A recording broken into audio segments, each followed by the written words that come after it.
다 같이 기도드리시겠습니다. 하늘에 계신 하나님, 하나님께서 주신 귀중한 시간, 하나님께 바치고자 저희 모두 각자의 자리에서 기도하려고 합니다. 성령 하나님, 이 시간 저희의 마음 성전에 거하여 주셔서 저희의 마음과 생각과 온 정신이 하나님만을 향할 수 있도록 이끌어 주세요. 저희 자신은 죽고 오직 저희 안에 계신 예수 그리스도께서 살아계시는 시간 되기를 바라오며 예수님 이름으로 기도드립니다. 아멘.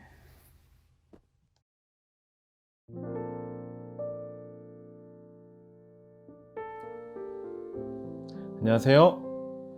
대립선교회 선교사로 활동하고 있는 고민수라고 합니다. 저는 오늘 여러분들과 믿음에 대해서 이야기를 좀 나누려고 합니다. 요즘은 우리가 여러분들 아시는 대로 마지막 시대라고 부르고 있습니다. 마지막 시대의 가장 중요한 우리 교회의 진리 중에 하나가 새천사의 기별 혹은 남은 자손에 관한 이야기들입니다.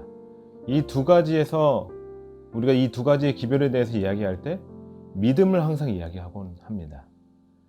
그러면은 마지막 시대를 살아가는 우리에게 믿음이라는 것이 굉장히 중요한 것 같은데요. 믿음이 무엇일까요?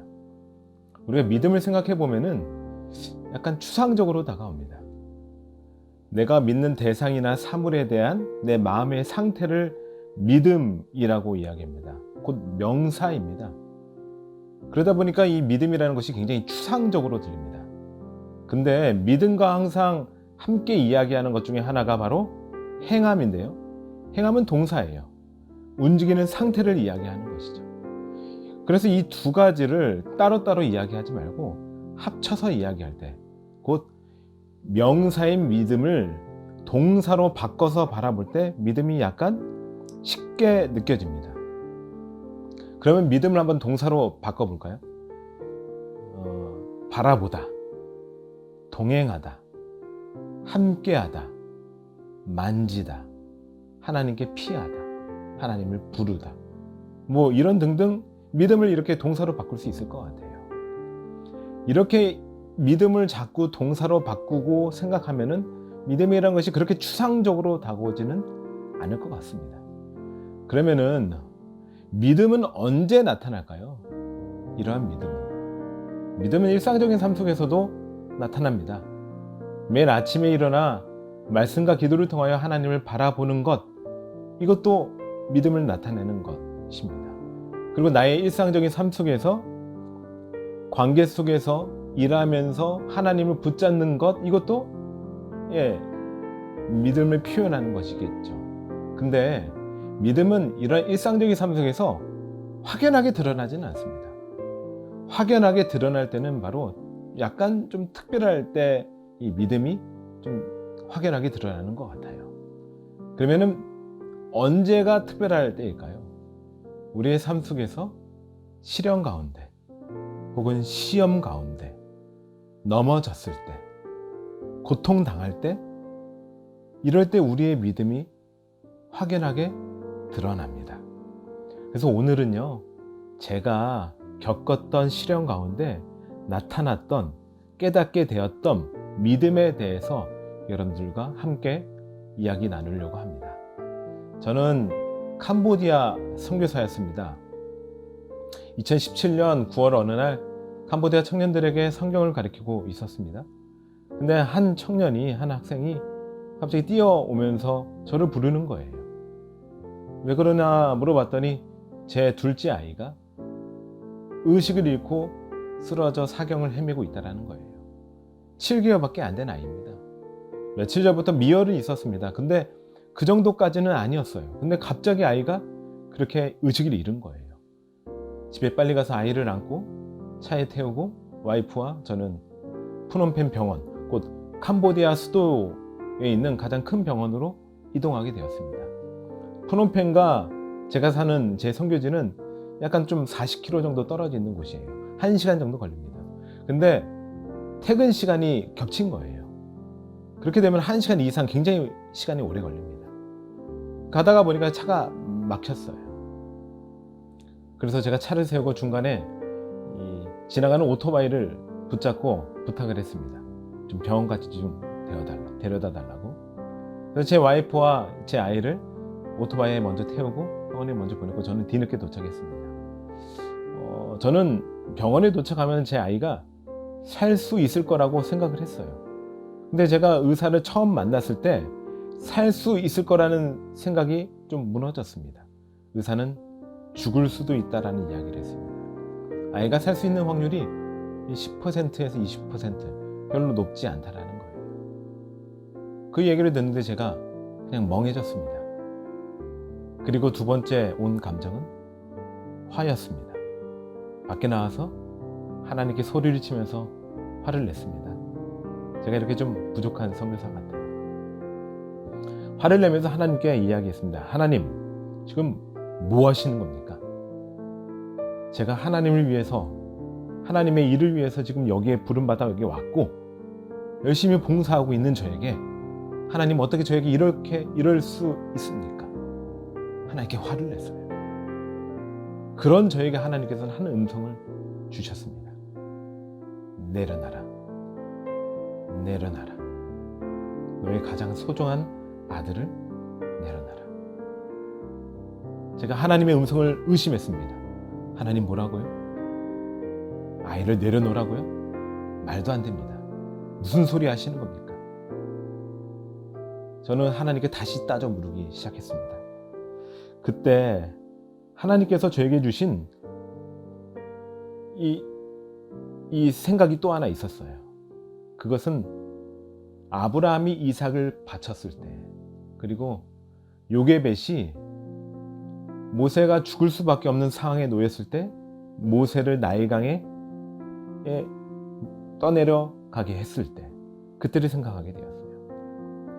이삭이 살 수 있었던 것, 모세가 살 수 있었던 것은 하나님 앞에 내려놓았을 때 살 수 있었던 거예요. 제가 그 생각을 하면서 깨닫게 된 거는 내 아이를 내려놓아야지만이 살 수 있다라는 생각을 하게 되었습니다. 마치 이삭처럼, 아브라함이 이삭을 바쳤던 것처럼, 요게벳이 모세를 바쳤던 것처럼 우리 아이를 내려놓아야지만이 우리 아이가 유일하게 살 수 있는 방법이라는 것을 깨닫게 되었습니다. 곧 내려놓는 것, 내려놓다. 이것이 하나님께서 저에게 주신 믿음의 표현이었습니다. 아이가 아프고 나서 어떤 한 분이 저에게 한 노래를 보내줬습니다. 그 노래가 여러분들도 아실 거예요. 요게벳의 노래입니다. 그 노래를 보면은요, 후렴 부분에 이런 가사가 있습니다.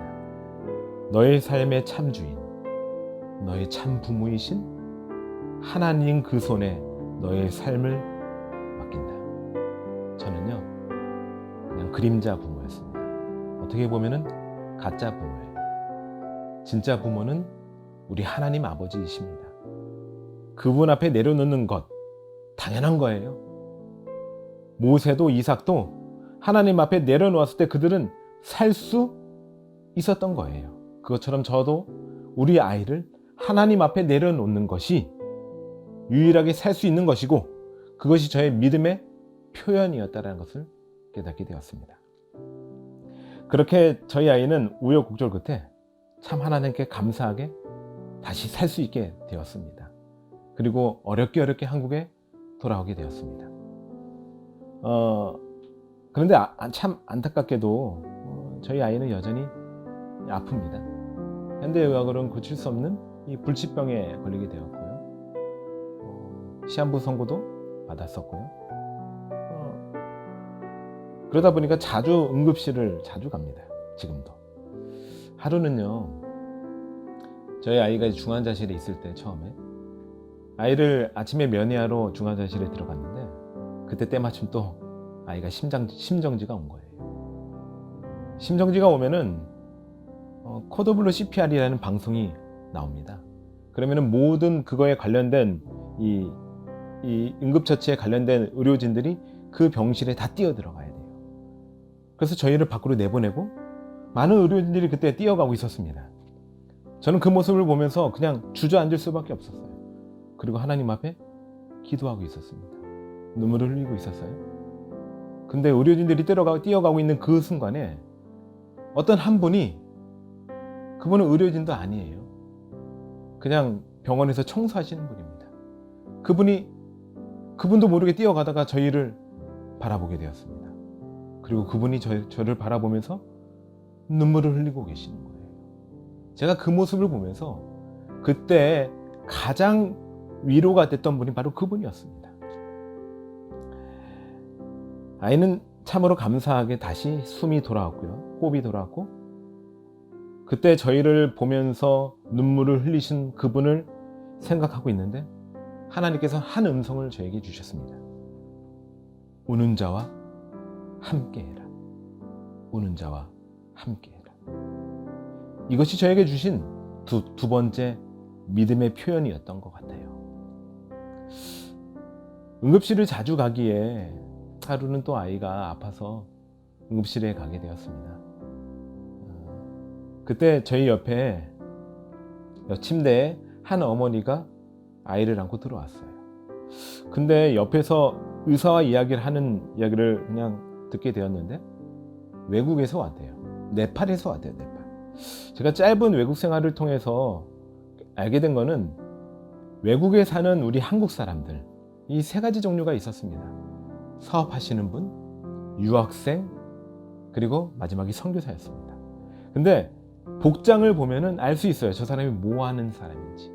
근데 제 옆 테이블에 누워있는 아기 엄마의 복장을 보니까 사업하시는 분이나 뭐 그냥 사시는 분 같지 않고 선교하시는 분 같았어요. 저희 주관적인 생각이었습니다. 아이가 아프게 되었고 어렵게 한국에 들어오게 되었고 의사와 그런 이야기를 하면서 상담을 하고 있는데 제 눈에 눈물이 고이기 시작한 거예요. 지금 저 어머니의 마음이 어떤 마음인지 제가 이해가 되기 시작하는 거예요. 저는 그 사람 모릅니다. 모르는 사람이에요. 근데 제 눈에 눈물이 고이는 거예요. 그때 다시 한번 우리 아이가 심정지가 왔을 때 저에게 다가왔었던 그 음성이 다시 한번 들리는 거예요. 우는 자와 함께해라. 우는 자와 함께해라. 그 음성에 조용히 저는 눈을 감고 그분을 위해서 기도하기 시작했습니다. 간절히 기도했어요. 우는 자와 함께하는 것, 함께하다. 그것이 저에게 준 두 번째 믿음의 표현이었던 것이죠. 그들의 고통이란 비를 저는 막아줄 수는 없습니다. 단지 그들과 함께 비를 맞아줄 수는 있겠더라고요. 세상에 고통당하는 자, 눈물 흐리는 자, 소외당하는 자, 아픔이 있는 자, 그런 그들과 함께하는 것, 그것이 하나님께서 우리에게 주시는 믿음의 표현이라는 것을 깨닫게 되시길 바랍니다. 아이를 돌보면서, 그리고 아픈 아이를 돌보는 생활이 점점 길어졌어요. 지금 한 3년째 지나가고 있는데요. 근데 이런 아픈 아이를 돌보다 보니까 제 삶에 좀 많은 변화가 있었습니다. 일단은 저희 둘째 아이의 모든 초점이, 저희 가족이 모든 초점이 그 둘째 아이에게 있었습니다. 일단은 우리 아이가 면역력이 약해요. 그러다 보니까 밖에 나가는 것을 못합니다. 그러니까 저희가 나갈 때는 한 명만 나가고 한 명은 무조건 아이를 돌봐야 돼요. 심지어 교회 가는 것도 한 명만 갈 수 있습니다. 안식일에 예배 드리려고 하는 것, 한 명은 무조건 아이를 돌봐야 됩니다. 장 보러 가는 것, 가족끼리 어디 여행 가고 놀러 가는 것, 한 명만 갈 수 있어요. 제 첫째 아이가 있는데 첫째 아이가 놀아주는 것도, 밖에서 놀아주는 것도 한 명만 나가서 놀아줄 수 있어요. 이렇게 살다 보니까요, 가족이 누릴 수 있는 소소한 행복들이 있잖아요. 여행 가고 함께 예배 드리러 교회 가고, 이런 소소한 행복들이 굉장히 그리워지더라고요. 그리고 믿음이 연약해지다 보니까 내 상황에 대한 제 상황을 다른 사람들과 비교하는 저의 모습을 보게 되었습니다. 그리고 비교하면서 하나님께 원망하는 거예요. 하나님, 저 가족들은 저렇게 잘 지내는데 왜 우리 가족 언제까지 이렇게 두시려고 하십니까? 하나님은 원망하는 겁니다. 많은 경우에요, 사람들이 힘들어할 때 대다수는 아니겠지만은 많은 사람이 다른 사람들과 비교할 때가 많습니다. 남들이 이렇게 사는데 나는 왜 이렇게 못 살까? 누군가는 어떤 시험에 합격했는데 나는 왜 불합격되지? 누구는 좋은 직장에 다니는데, 누구는 학교에 다니는데, 좋은 학교에 다니는데, 누구는 이런 것들이 있는데, 누구는 부유한데 왜 나는 없지라는 비교가 되는 순간 내 삶에 좌절이 찾아오게 됩니다. 그래서 현대인들이, 많은 사람들이 우울증 혹은 스트레스에 많이 빠져 있는 것 같아요. 그런데 실현당할 때, 고통당할 때, 혹은 넘어졌을 때 내 주변이나 내 환경이나 주변 사람들과 비교하지 말고 하나님과 함께, 하나님과, 그리고 특별히 예수님과 비교해 보시기 바랍니다. 제가 이런 상황이 되었고요, 제 믿음이 연약해질 때마다 하나님에게 원망을 했습니다. 근데 하나님께서 참 감사하게 저에게 시대의 소망이란 책을 자주 읽게 하셨어요. 근데 그 책을 보다 보니까요, 그 책에서 나와 있는 예수님의 고통, 예수님의 낮아지심, 그분의 희생, 이런 것들을 생각하다 보니까, 묵상하다 보니까 내 고통, 이거 별거 아닌 것처럼 느껴지기 시작하더라고요. 참 미안한 거는 우리 아이도 예수님의 고통에 비하면은 별거 아닌 것처럼 제 삶 속에 느껴졌어요. 그런데 이런 전제 조건은 우리 예수님을 우리의 창조주로, 우리의 구속주로, 우주의 왕으로 믿어야 할 때만이 가능한 것 같았어요. 가능한 거죠. 그래야지만. 그분을 우리의 창조주로 믿을 때, 그분을 우리의 구속주로 믿을 때, 그분께서 이 땅에 오셔서 낮아지신 것, 겸손해지신 것, 한없이 희생하신 것, 끝없이 사랑하신 것, 그런 것들이 굉장히 아름답게 다가오는 거예요. 고귀하게 다가오는 것입니다. 제가 사는 동네에 제가 참 존경하는 한 분이 있어요. 그분이 이런 이야기를 자주 합니다. 예수님이 이 땅에 축사에 오신 것과 같은 거라고 이야기를 합니다. 왜냐하면 2000년 전에 마국간의 말구에 오셨잖아요. 그것이 만약에 오늘날 예수님이 똑같이 이 땅에 오셨다면 축사에 가신 것과 마찬가지라는 거예요.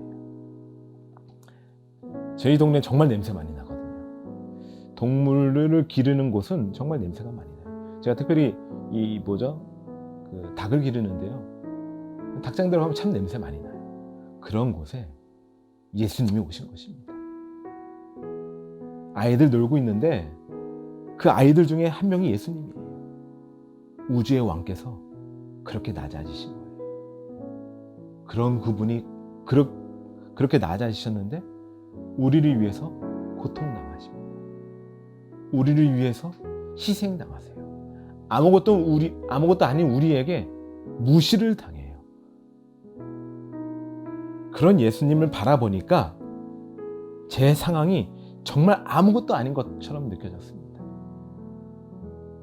여러분들 힘들 때 있어요. 우리가 살다 보면 넘어질 때 있습니다. 고통당할 때 있어요. 뜻하지 않는 아픔이 나에게 찾아와요.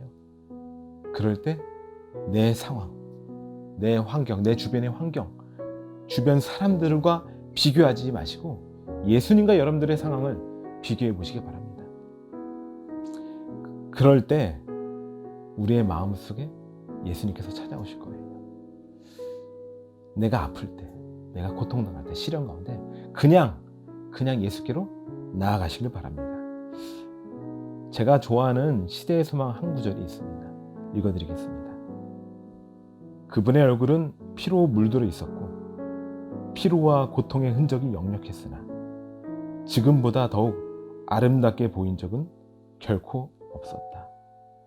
이상한 장면입니다. 피로 물들어 있는 잔인한 장면이에요. 사람들에게 맞으셔서 제대로 서 있지도 못하는 장면이에요. 예수님께서 십자가 이전에 그렇게 수많은 고통을 당하시고 피로 얼룩지셔서 서 있는데 화입부인은 그것을 바라보며 아름다운 장면이라고 표현하고 있습니다. 영적인 세계는요, 이러한 것이 아름다운 거예요. 우리의 외모가 아름다운 것이 아니라, 우리가 아무리 좋은 옷과 좋은 것들을 치장해서 아름다운 것이 아니라, 아름다운 것은 이렇게 낮아지는 것, 누구를 위해서 희생하는 것, 이것이 아름다운 거래요. 또한 영적인 세계는요, 여러분들이 시련 가운데, 고통 가운데 넘어졌을 때 다시 일어나 그냥 예수께로 나아갈 때, 그러한 것들을 영적인 세계에서는 아름답다 표현하고 있다는 사실을 기억하시기 바랍니다. 저는 그러한 예수님이 너무 좋고, 그러한 예수님이 참 아름답게 보입니다. 여러분들의 상황을 다른 사람들과, 내 주변과 비교하지 마시기 바랍니다. 아플 때, 넘어질 때 그냥 예수께로 가시기 바랍니다. 그럴 때 우리 예수님이 여러분들과 함께 하실 것입니다. 그것이 영적인 세계의 가장 아름다운 인생입니다. 골리앗과 만났을 때 당당히 나서는 것, 사자굴에 들어갔을 때 예수님으로 인해 실족하지 않고 그 사자 앞에 당당히 서 있는 것, 내가 종으로 팔려갔을지라도 당당하고 하나님과 합하는 것, 그것이 하나님께서 우리에게 원하시는 믿음의 표현이라는 사실을 기억하시기 바랍니다. 우리의 삶 속의 아픔, 고통, 넘어짐, 그럴 때 그냥 예수께로 나아가시기를 바라며 말씀을 마치도록 하겠습니다. 기도하겠습니다. 하늘에 계신 아버지, 우리의 삶 속에 때로는 아픔과 고통이 찾아옵니다. 근데 그럴 때마다 우리의 마음속에 예수께서 찾아오셔서 그냥 예수께로 나아갈 수 있는 우리 모두가 되게 도와주시옵소서. 넘어질 때 있습니다. 그러나 아주 엎드러지지 않는 것은 우리 하나님께서 우리를 붙들고 계시는 것이니, 그 붙들고 계시는 우리 하나님을 믿고 바라보며 지금 이 순간도 그냥 다시 한번 예수께로 나아갈 수 있는 우리 모두가 되게 도와주시길 바라며 예수님 이름으로 기도했습니다.